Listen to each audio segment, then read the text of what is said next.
Greetings, Earthlings, wisdom keepers, wisdom seekers. Welcome back to WizdomDropz, your source for daily drops of wisdom and savvy cat astrology. My name is Tonia, and today we are discussing the new moon in Scorpio for you, Aries, Ascendant, Sun, or Moon people. By the end of this video, you are going to have the overview of how to best deal with the energies for the next 4 weeks. Also, especially within the next 2 weeks, because that is how long it takes for there to be another full moon after this new moon, and then for the 4-week period, another new moon after this new moon. So it's 4 weeks till the next new moon, 2 weeks till the next full moon. If you are an Aries, Ascendant, Sun, or Moon, this video is to help you navigate yourself towards the highest and greatest good and the outcomes that are on offer for you at this point in time. I will be talking very quickly, Aries, which I know is your style anyway, so I'm really not too concerned about you, but hopefully you can get what you get. And that's about all I gotta say on that, because I gotta just move along with different things today. So with that said, before I jump into all them juicy details for you, Aries, make sure you are subscribed if you're not already. If you vibe, because we is building tribe here on the WizdomDropz platform. I put out a video every single day of the week. Be here for it. I'm here for you. Number 2, last but not least. Also, side note, thank you very much to everybody who has been subscribing. If you're a new subscriber, holla. Number 2, last but not least, hit that like button if it brings you any value whatsoever. Why? Because it helps other Aries folk out there get the 411 down low on what to expect for the next 4 weeks and how to best use this energy. Okay, Aries, okay. Now I'm going to be sharing my screen.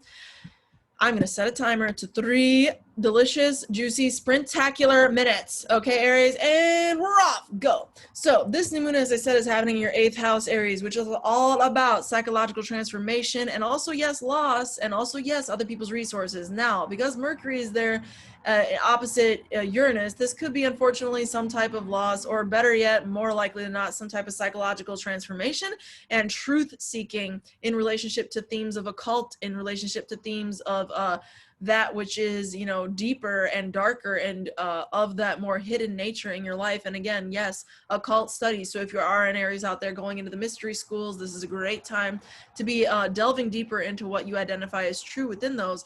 Also, your resources, because your 2nd house here has, you know, it's Taurus, and Uranus is opposing this. So it has something to do with like truth being told about your resources and how much you can invest into something or how much you're taking from somebody else. Just this balance of like your resources and other people's resources. There's something there for you to have an epiphany on, okay, in some way, shape, or form. Or your super close family members and debt, or your super close family members and death, you know, goddess forbid. So that could be like, and God forbid. So that could be something else that's, you know, coming up at this point in time, but let it be a constructive death if you can, of like a concept that's going to help basically navigate this energy towards the higher good of it. Also, like, you as an Aries just now have Mars moving directing your sign. I just did a video on this, Aries. If you are an Aries especially, I would really recommend you actually check that video out, because it's going to tell you a lot more about what just happened here with this Mars, okay?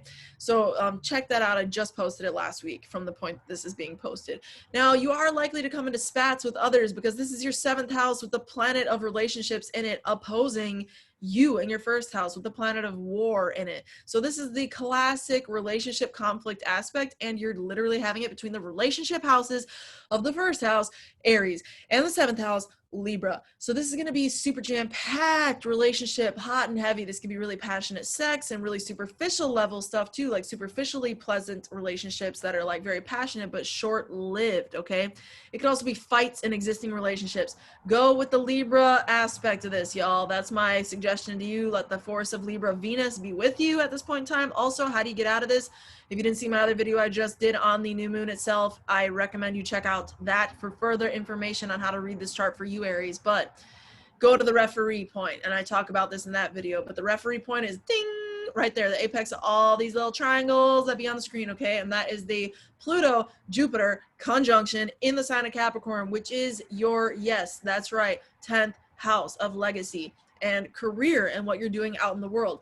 Ask yourself, instead of getting in fights right now with my partner or my business partner, whatever it is, how can I focus more on transforming what I believe about my career and my legacy? How can I transform my beliefs around my legacy, around my career, and how I'm structuring myself?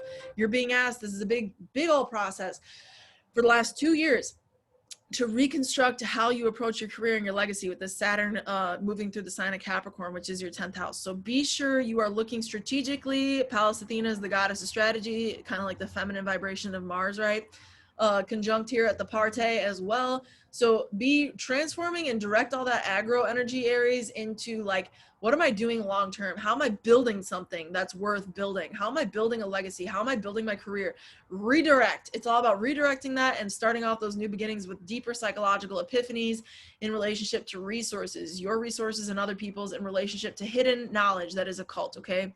With all that Scorpio new beginning energy. With that said, Aries, that was 3 super speedy moments of interpretation for you and this week. And with that said, make sure you like the video if it brings you any value whatsoever, and subscribe if you're not, because you know I'm here for you every day. Be here for it. And with that said, through next time, until next time, may the stars be with you. Peace.